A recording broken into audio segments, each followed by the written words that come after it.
Bienvenidos, hermanos, nuevamente a nuestro estudio bíblico de la Iglesia North Central, la parte en español. Damos gracias a Dios por la oportunidad de estar aquí nuevamente, y también les comentamos, para los que son de aquí del área de Houston, esta será la última ocasión que nos vemos tal vez de esta forma en grabación. Ya estaremos iniciando nuestras clases el primer domingo de octubre, así que les esperamos, si les es posible, estar aquí en la Iglesia de North Central. Ya estaremos también pasando información. Si usted no está con nosotros aquí en North Central, puede buscar la página de nuestra iglesia, ncentral.org, y ahí puede usted buscar conectarse y contacto con la parte de español. Ahí puede hacer contacto con nosotros, mandar algún mensaje si lo desea. También ahí hay una manera de que puedan hacerlo. Mientras tanto, el día de hoy vamos a nuestro estudio, continuar nuestro estudio y terminar la parte de el mensaje a las iglesias en Apocalipsis. Pero como siempre, vamos a ponernos en las manos de Dios para este tiempo. Padre Santo, en el nombre de Jesús, te damos gracias, Señor, por la bendición y la oportunidad de estudiar tu palabra. Te pedimos, Señor, que tu Espíritu Santo en este tiempo guíe nuestra mente, nuestro corazón, que edifique, Señor, tú a cada uno de nosotros a través de tu Espíritu Santo. Que hables a nuestros corazones, Señor, y que podamos terminar gozosos de querer compartir tu mensaje a quienes nos rodean. A ti la honra y la gloria, en el nombre de Cristo Jesús. Amén. Estamos terminando el mensaje a las 7 iglesias, y es curioso, las cosas tienen un tiempo, y el mensaje a la iglesia de la Odisea, que es la última en esta serie, vamos a terminar esta serie el mensaje a las iglesias, y es interesante cómo el mensaje en la palabra de Dios tiene ciertas secuencias, cierto orden, y que en el caso de las iglesias no es una excepción. Dios tiene control de cuál es el mensaje que tiene para nosotros. Y en el caso de la iglesia de la Odisea, físicamente todas las iglesias están ubicadas en lo que se considera un semicírculo. Y la última en el mensaje es la iglesia de la Odisea, y es la que cierra ese ciclo. Es interesante también ubicarla en ese sentido, que está situada cerca de la iglesia de Filadelfia, que es la que estudiamos en nuestra reunión anterior, y era conocida como una ciudad industrial y comercial. Eso es fuera del ambiente de la palabra de Dios, fuera del ambiente de la Biblia. Pero dentro de la misma palabra de Dios, no es un lugar desconocido como lo fue la iglesia de Éfeso y otras más. No es un lugar desconocido, y aparece mencionada en otras partes de la Escritura. Colosenses, ahí aparece mencionada en el capítulo 2, versículo 1. Después en el capítulo 4, versículos 13, 14 y 15. Es una iglesia conocida. De hecho, hay gentes que piensan que la iglesia de Éfeso, o lo que usted y yo conocemos como la carta a los Efesios, pudiera haber sido para ellos, porque en el versículo 4, capítulo 16 de Colosenses nos dice así: cuando esta carta haya sido leída entre vosotros, haced que también se lea en la iglesia de los laodicenses, y que la de la Odisea la leáis también vosotros. Es decir, hay posiblemente una carta a la iglesia de la Odisea escrita por el apóstol Pablo que nosotros no conocemos, no la tenemos en la palabra de Dios. Así que solamente nos quedamos con esta información. Sabemos que existe. ¿Cuál es? No tenemos esa información, por cierto. Pero gracias a Dios, porque en esta pequeña carta que aparece en Apocalipsis, Dios tiene un mensaje para nosotros el día de hoy. Y vamos a la lectura en la palabra de Dios en Apocalipsis capítulo 3, de los versículos 14 al 22. Y escribe al ángel de la iglesia en la Odisea: he aquí el Amén, el testigo fiel y verdadero, el principio de la creación de Dios, dice esto: yo conozco tus obras, que ni eres frío ni caliente. Ojalá fueses frío o caliente. Pero por cuanto eres tibio y no frío ni caliente, te vomitaré de mi boca. Porque tú dices: yo soy rico y me he enriquecido, y de ninguna cosa tengo necesidad. Y no sabes que tú eres desventurado, miserable, pobre, ciego y desnudo. Por tanto, yo te aconsejo que de mí compres oro refinado en fuego, para que seas rico, y vestiduras blancas para vestirte, y que no se descubra la vergüenza de tu desnudez, y unge tus ojos con colirio para que veas. Yo reprendo y castigo a todos los que amo.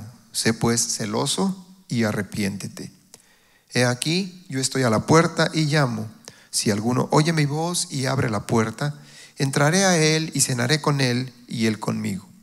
Al que venciere, le daré que se siente conmigo en mi trono, así como yo he vencido y me he sentado con mi Padre en su trono. El que tiene oído, oiga lo que el Espíritu dice a las iglesias. Esta iglesia de la Odisea, les decía, cierra el círculo, cierra los mensajes que Jesús está dando a las iglesias.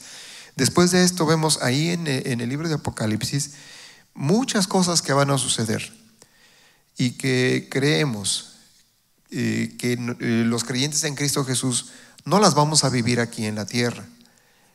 Ya hablábamos un poco de ello en el mensaje a la iglesia de Filadelfia, y ahora aquí en la iglesia de la Odisea aparecen cosas interesantes y creo que apoyan esa idea de que nosotros, usted y yo, no vamos a pasar ese tiempo aquí, aunque no es el pasaje específico o pasajes específicos para hablar del tema, pero vamos a ver algunos detalles solamente. Jesucristo es presentado aquí en la iglesia de la Odisea. La primera forma que es presentado aquí es como el amén. Cristo es llamado el amén. ¿Y qué significaría esto? Porque en él se cumplen las promesas de Dios a su pueblo. Es el final de todo el mensaje que Dios tiene para usted y para mí.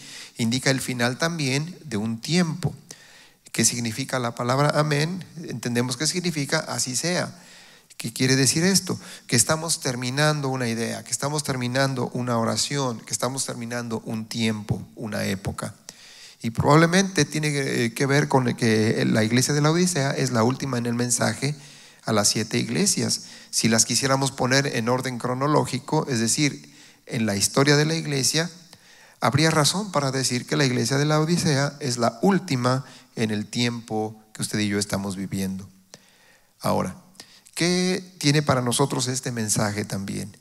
En Apocalipsis 22:20, Jesucristo se presenta de esta manera y dice: el que da testimonio de estas cosas dice ciertamente, vengo en breve, amén, ven Señor Jesús. Está terminando algo, está terminando un tiempo. Y si Jesucristo está aquí siendo presentado como el amén, entonces podemos entender y podemos interpretar esto como que estamos viviendo los últimos tiempos para que Jesucristo llegue nuevamente aquí a la tierra. Ciertamente vengo en breve, dice él al terminar Apocalipsis. Capítulo 22, versículo 21, también en Apocalipsis, dice así: la gracia de nuestro Señor Jesucristo sea con todos vosotros. Amén. Es decir, termina todo el mensaje que Dios tiene para usted y para mí con esta idea, el amén. Y Jesucristo es presentado así: he aquí el amén. Es decir, está aquí ya el tiempo final. También es presentado como el testigo fiel y verdadero. ¿Y qué significaría esto del testigo fiel y verdadero? Mire, esto es algo que estaba profetizado en Isaías 55:4. He aquí que yo lo di por testigo a los pueblos, por jefe y por maestro a las naciones. Primera de Juan 5:20. Pero sabemos que el Hijo de Dios ha venido y nos ha dado entendimiento para conocer al que es verdadero. Y estamos en el verdadero, en su Hijo Jesucristo, que es el verdadero Dios y la vida eterna. Jesucristo está presentado aquí entonces como el amén, el final del tiempo, pero también está presentado como el testigo fiel y verdadero. ¿Y qué sería eso de un testigo fiel y verdadero? Primero, la idea de un testigo. Testigo es alguien que ha presenciado hechos, y es un concepto legal. Alguien que ha presenciado algo, ha visto lo que ha pasado, y entonces él puede decir lo que vio, lo que ocurrió, lo que escuchó. Ahora, testigo fiel quiere decir que es un testigo en el que se puede confiar. No solamente alguien que se ha presentado y dice soy testigo. En el juicio de Jesucristo pretendieron presentar testigos falsos y no les coincidían las historias, no les funcionaba en el aspecto legal. Pero en el caso de Jesucristo es presentado como el testigo fiel, es decir, su testimonio es verdadero, es confiable. Pero no solamente lo presenta como testigo fiel, sino como que es un testigo verdadero. Y es lo que leíamos en estas otras citas. Es decir, alguien que su testimonio es verdad, es confiable, y ese es nuestro Señor Jesucristo. Ahora, también es presentado como el principio de la creación de Dios. Y esta es una historia que encontramos, o un soporte que encontramos también en Proverbios capítulo 8, versículos 22 y 23. Jehová me poseía en el principio y de antiguo, antes de sus obras. Eternamente tuve la primacía desde el principio, antes de la tierra. Es decir, antes que las cosas que usted y yo conocemos existieran, Jesús ya estaba ahí. Y por supuesto que estaba ahí, veíamos ahí en Juan. Él es verdadero Dios. Entonces, Jesús está presente desde antes de la creación. Ahora, Juan capítulo 1, versículo 3 dice: todas las cosas por medio de Él fueron hechas, y sin Él nada de lo que ha sido hecho fue hecho. Es decir, todo lo creado, todo lo que existe, ha sido creado por medio de Jesucristo. Y así está siendo presentado aquí en esta iglesia de la Odisea. El principio de la creación de Dios, el fundamento de la creación de Dios, el propósito para que Dios haya creado todo lo que existe y que usted y yo estemos aquí, era porque Dios tenía un plan, que Jesús el Cristo tenía que venir para morir por usted y por mí, para rescatarnos de nuestro pecado. Colosenses capítulo 1, versículo 15 añade: Cristo es la imagen del Dios invisible, el primogénito de toda creación. Y en este versículo debemos tener cuidado, porque cuando dice primogénito de toda la creación, no quiere decir que es el primero creado. El primogénito de toda creación, tendríamos que pensar primero en qué significaba primogénito. Y primogénito no solamente era el primero que nacía, era el que recibía no solamente una doble porción de la herencia, sino toda la responsabilidad del cuidado de toda la familia. Entonces Jesús es el que está recibiendo toda la responsabilidad del cuidado de aquellos que hemos creído en Él. Por eso es que es llamado el primogénito de toda creación. Versículo 16 en Colosenses capítulo 1: porque en Él fueron creadas todas las cosas, las que hay en los cielos y las que hay en la tierra, visibles e invisibles. Todo lo creado en el cielo y en la tierra, dice aquí este versículo. Todo fue creado por medio de Jesucristo y a través de Jesucristo. Y Él es antes de todas las cosas, y todas las cosas en Él subsisten. Es decir, nada en la creación está fuera del control de Dios a través de Jesucristo. Sigamos adelante con esta idea. Ahora Apocalipsis capítulo 3, versículo 15. Y aquí viene el mensaje ahora a la iglesia en la Odisea. Ya vimos en dónde estaba, quién era la iglesia de la Odisea, conocida la iglesia. Ya vimos cómo se presenta Jesucristo. Y ahora vamos a ver cuál es el mensaje a esta iglesia. Jesús le dice: yo conozco tus obras, que ni eres frío ni caliente. Ojalá fueses frío o caliente.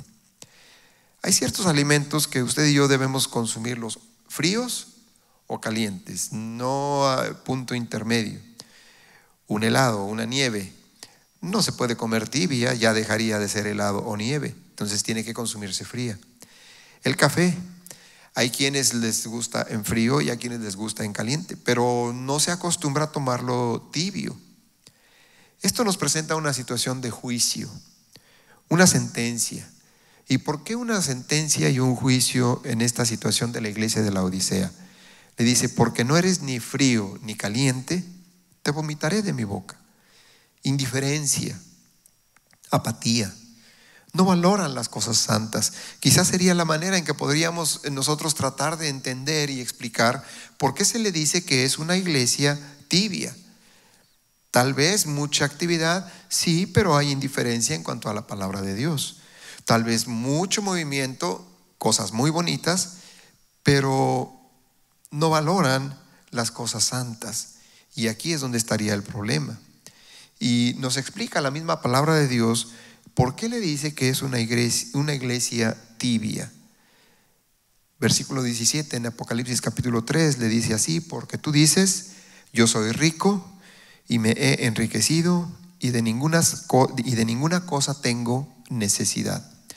El problema de la iglesia de Laodicea es la riqueza. Ahora, la palabra de Dios nos dice que el problema no es el dinero, el problema es el amor al dinero.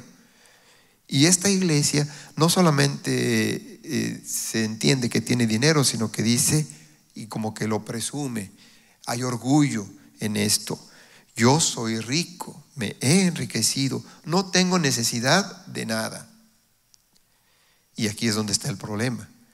Usted puede tener todos los bienes del mundo, pero usted necesita de Cristo Jesús. Usted pudiera no tener nada en este mundo, pero usted necesita de Cristo Jesús. Entonces el problema de la iglesia de Laodicea es que por su riqueza está menospreciando el valor de la palabra de Dios. Y esto es un contraste con la iglesia de Esmirna. La iglesia de Esmirna se dice que era pobre, pero en realidad era rica en Cristo Jesús. Ahora, ¿cómo podemos nosotros encontrar en la palabra de Dios algo que nos ayude a entender cómo es que se está comportando una iglesia que es descrita con estas características, que tiene dinero? Mateo capítulo 7, versículo 21 nos dice algo interesante. No todo el que me dice Señor, Señor, entrará en el reino de los cielos, sino el que hace la voluntad de mi Padre que está en los cielos. Muchos me dirán en aquel día, Señor, Señor, ¿no profetizamos en tu nombre? Y en tu nombre echamos fuera demonios, y en tu nombre hicimos muchos milagros. Entonces les declararé, nunca os conocí, apartados de mí, hacedores de maldad. ¿Qué significaría esto? Porque finalmente la expresión que hay en estas personas, en estos que están hablando con Jesús en el capítulo 7, versículo 23, hay quienes están presentándose. Nosotros hicimos, nosotros hicimos, nosotros hicimos. Es la misma expresión en esta iglesia de la Odisea. Somos ricos, nosotros podemos, no necesito nada más. Es algo muy parecido, y en los dos casos una sentencia de juicio que es terrible. En los dos casos Dios los rechaza. Y todavía en Mateo es muy claro y más fuerte, si usted quiere la expresión, apartados de mí, hacedores de maldad. Es decir, no solamente los rechaza, sino que además les dice, ustedes han hecho mal. ¿Y por qué es que han hecho mal? Porque no lo han hecho de acuerdo con el plan de Dios, de acuerdo con la voluntad de Dios. Muchas cosas hechas se ven mucho, similar en el caso del fruto. Cuando hablábamos de dar fruto, mucha hoja, una planta muy bonita, una iglesia muy bonita.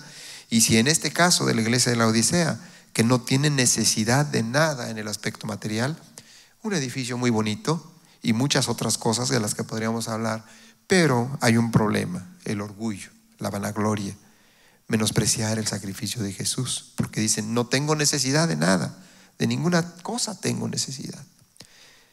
¿Y cuál es entonces la respuesta de Jesús a esto que ellos dicen, no tengo necesidad de nada?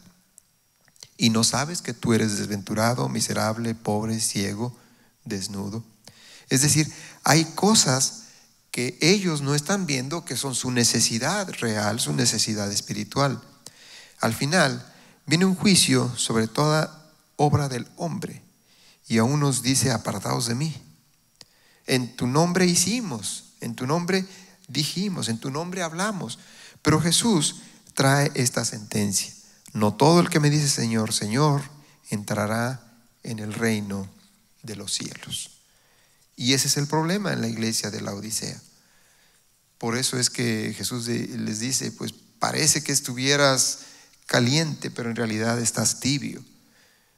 Ojalá estuvieras o frío o caliente. En las otras iglesias, en lo que está mal, Jesús les dice, eso que está mal, corrígelo. Eso que no está bien, corrígelo. Esa doctrina falsa, quítala. Esa enseñanza que no agrada a Dios, quítala.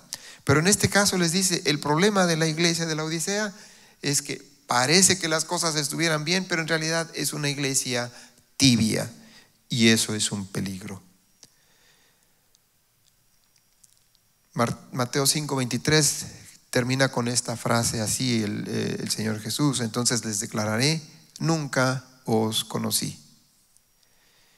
No han tenido una relación con Cristo Jesús. ¿Cómo los puede conocer? Es como si usted quisiera decir, si nunca ha tenido trato con una persona y diga, si lo conozco, pues no, en realidad va a tener que decir, nunca lo conocí. Si nunca ha platicado con alguien, no puede decir que lo conozca. Si no habla con esa persona, si no tiene contacto, si no hay comunicación con esa persona, no podemos decir que conocemos a esa otra persona. Continúa el mensaje de la iglesia en la Odisea, en el versículo 18. Por tanto, yo te aconsejo que de mí compres oro refinado en fuego para que seas rico. Ahora, la palabra de Dios es comparada con el oro. Salmo 19:10. Deseables son más que el oro, más que mucho oro afinado, y dulces más que la miel, la que destila del panal. Está hablando aquí de que los mandamientos de Dios, la palabra de Dios, el consejo de Dios son deseables más que el oro. Y Jesús a la iglesia de la Odisea le está diciendo, compra oro refinado de mí. Te aconsejo que de mí lo compres, que te aconsejo que de mí busques oro refinado. En otra manera tendríamos que estar diciendo, busca la palabra de Dios, que es lo que dice para tu necesidad real. Le agrega y le dice que compres también vestiduras blancas para vestirte. Y ya vimos que las vestiduras blancas representan una vida de santidad. ¿Y qué es lo que le está diciendo entonces a la iglesia de la Odisea? No buscas la palabra de Dios, no estás viviendo en santidad. Son cosas que necesitas comprar y que no se descubra la vergüenza de tu desnudez. Y luego le agrega, y unge tus ojos con colirio para que veas.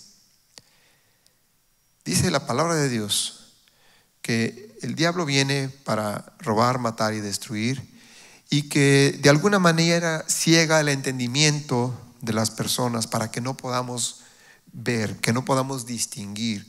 Y aquí es algo que le está pasando a la iglesia de la Odisea. No pueden ver las cosas desde el punto de vista espiritual. Y por eso Jesús les dice, dices que tienes todo, necesitas comprar oro refinado, necesitas entender la palabra de Dios, necesitas comprar vestiduras blancas, necesitas vestirte de santidad, necesitas ungir tus ojos con colirio. ¿Por qué? Porque no estás viendo las cosas a la manera de Dios. Capítulo 3, versículo 19, yo reprendo y castigo a todos los que amo. Sé pues celoso y arrepiéntete. El Señor Jesús les está diciendo, si tú no estás haciendo bien las cosas, yo voy a traer sobre ti, usando la palabra aquí en Apocalipsis, reprendo y castigo. Es decir, el Señor Jesús va a reprender, le va a llamar la atención a usted. Me va a llamar la atención si no estoy haciendo las cosas que agradan a Dios. Y agrega y castigo. Ahora, la palabra castigo debemos entenderla como está usada aquí, no en el sentido solamente de golpear, en el sentido de disciplina, de aplicar disciplina. Y no siempre la disciplina tiene que ser de una forma física. Puede ser a través del uso de la palabra, a través de razonar con alguien y poder llegar a la conclusión de que uno necesita cambiar su actitud. Ahora, finalmente, la palabra de Dios aquí dice, y Dios nos dice así, yo reprendo y castigo a todos los que amo. No a cualquiera, a los que amo. Y ya hablábamos de que el Señor sí nos ama a todos, pero Él busca que usted y yo vivamos una vida que agrade a Dios. Apocalipsis capítulo 3, versículo 20, y quizás uno de los versos más conocidos en la palabra de Dios. He aquí yo estoy a la puerta y llamo. Si alguno oye mi voz y abre la puerta, entraré a él y cenaré con él y él conmigo. Hay un problema en la iglesia de la Odisea, que realmente no están agradando a Dios. Dios ya les está dando el consejo a través de Jesucristo. Te aconsejo que te arrepientas, que compres de mí oro refinado, que compres lo que necesitas para que tu vida sea agradable a Dios. Si tú no cambias, te voy a reprender, te voy a castigar, voy a llamar tu atención. Y viene aquí este versículo que les decía de los más conocidos. He aquí yo estoy a la puerta. ¿Qué podría significar esto? Y hablando del final de los tiempos. Jesucristo puede estar el día de hoy a la puerta, es decir, está muy cerca de llegar. Pero también lo usamos en el sentido de que Jesucristo está llamando a la puerta de nuestro corazón y nos habla y nos dice: quiero entrar a tu vida, quiero formar parte de tu vida, quiero que tengamos una buena relación. ¿Y cómo la manifiesta esa idea? Cenaré con Él y Él conmigo. Vamos a compartir el alimento, vamos a platicar, vamos a tener una conversación, vamos a tener convivencia. Pero dice: si alguno oye mi voz y abre la puerta. Hay una condición. Dios no va a forzar esa puerta. Dios no va a entrar a la fuerza. Dios no va a romper esa puerta. Usted es el que tiene el control de esa puerta. ¿Se acuerdan lo que representa el tener la llave? Usted es el que controla la puerta. Usted es el que dice si abre o no abre. Usted decide quién deja entrar o quién no deja entrar. Y lo mismo es lo que Jesucristo está aquí diciéndonos. Estoy a la puerta, estoy cerca de ti, pero de ti depende el que yo pueda entrar. Capítulo 3, versículo 21. Al que venciere, le daré que se siente conmigo en mi trono, así como yo he vencido y me he sentado con mi Padre en su trono. ¿Cuándo será esto que estaremos en el trono, sentados junto con Jesucristo? Ya hablábamos en nuestra reunión anterior. Viene un tiempo en el que Jesucristo llega aquí a la tierra y va a reinar por 1000 años y estaremos reinando juntamente con Él. Y agrega el mismo mensaje que en todas las iglesias: el que tiene oído, oiga lo que el Espíritu dice a las iglesias. El Espíritu Santo está hablando el día de hoy a nuestros corazones. Tal vez estamos viviendo el tiempo, a como la iglesia de la Odisea está descrita, en el que tenemos físicamente todo lo que necesitamos. Tal vez no todas las iglesias, tal vez no todas las personas, tal vez no todos los países, pero tal vez usted sí está en esa condición, que usted tiene todo lo que necesita, pero nos está faltando Dios. Nos está faltando Cristo en nuestros corazones. Él quiere vivir con nosotros. Él quiere estar en nosotros. Él quiere tener una comunión con nosotros. Quiere tener trato con usted y conmigo.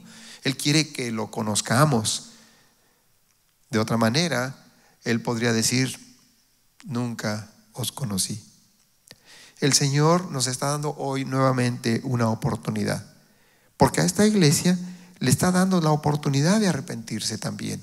Y así igual a usted y a mí. Ahora, vamos a tratar de concluir todos estos mensajes de las iglesias. A una iglesia se le dice: tienes problema con la falsa doctrina. A otra iglesia le dice: tienes gente que no está viviendo en santidad. A otra iglesia se le dice: no te alejes de la palabra de Dios. A otra iglesia, en el caso de la Odisea, se le dice: tú tienes que cambiar, tú tienes que tener una comunión con Dios. No seas alguien de un trato tibio, es decir, que aparentemente sí y aparentemente no. ¿Por qué? Porque tienes tus cosas, tienes todo lo que necesitas, y eso te lleva a que te sientas que eres autosuficiente. Y ahora la oportunidad para nosotros, así como en todas las iglesias, de reconciliarnos con Dios. El plan de Dios está cumpliéndose. La iglesia de la Odisea cierra un ciclo, cierra un tiempo. Y el libro de Apocalipsis cierra un tiempo. Todo lo que viene en el libro de Apocalipsis después del mensaje a las iglesias, hay muchas cosas que son descritas aquí y que en realidad es por las que normalmente le tenemos miedo al libro de Apocalipsis, porque se habla de destrucción, se habla de la apertura de 7 sellos, se habla de 7 copas, se habla de 7 trompetas. Se habla por ahí de algunos truenos que no sabemos qué se dice. Hay cosas que van a ocurrir aquí en la tierra y hay mucha destrucción, hay mucho sufrimiento. Veíamos en nuestro mensaje anterior, viene una hora de prueba para todos los que están aquí en la tierra. La pregunta es: ¿en dónde vamos a pasar ese tiempo? Y todavía más importante, porque a final de cuentas, al terminar el libro de Apocalipsis, al terminar todo lo que se describe aquí en Apocalipsis, al terminar todo ello, el tiempo, tal como usted y yo lo conocemos, termina. Que continúa la eternidad. todo lo que usted y yo hemos confiado, todo lo que yo y usted hemos estado esperando que ocurra, nuestra entrada a la eternidad, ese pase de lista del que hablábamos en un estudio anterior, en el que nuestro nombre va a ser declarado delante de los ángeles y delante de Dios. Todo eso termina el tiempo y entramos a la eternidad. Tenemos esa oportunidad todavía el día de hoy, de acercarnos a Dios a través del sacrificio que Cristo Jesús hizo en la cruz por usted y por mí. Y que no solo quedó Él en la cruz, resucitó. Y decía Pastor Larry, y era el mensaje en el domingo anterior, el hecho de que Jesús está vivo, a usted y a mí nos da la oportunidad de tener una esperanza, de saber que vamos a estar con el Señor por la eternidad. Vamos a ponernos en las manos de Dios. Padre Santo, en el nombre de Jesús, te damos gracias por el mensaje que hay en tu palabra, Señor, y que hoy nos das nuevamente la oportunidad de reconciliarnos contigo, de pedirte perdón por nuestra vida, de reconocer que necesitamos de ti, Señor. Sí, Padre Santo, necesitamos de ti. Nosotros por nosotros mismos, Señor, nosotros no podemos lograr lo que necesitamos para estar delante de ti. Pero gracias porque a través del sacrificio de Cristo Jesús, hoy podemos decirte, Padre, hoy podemos llamarte Padre Santo. Gracias porque me has perdonado de mis pecados. Te pido, Señor, que me des la oportunidad de seguir sirviéndote, de agradarte, y que me ayudes, Señor, a través de tu Espíritu Santo a continuar mi vida hasta el día en que lleguemos a tu presencia. Te damos gracias en esta hora, en el nombre de Cristo Jesús. Amén. Muchas gracias, hermanos. Dios les bendiga y esperamos seguirnos viendo pronto en alguna otra forma. Les recuerdo el próximo domingo ya en nuestras clases regulares, nuestros hermanos en internet, estaremos en contacto con ustedes también de alguna forma. Dios les bendiga.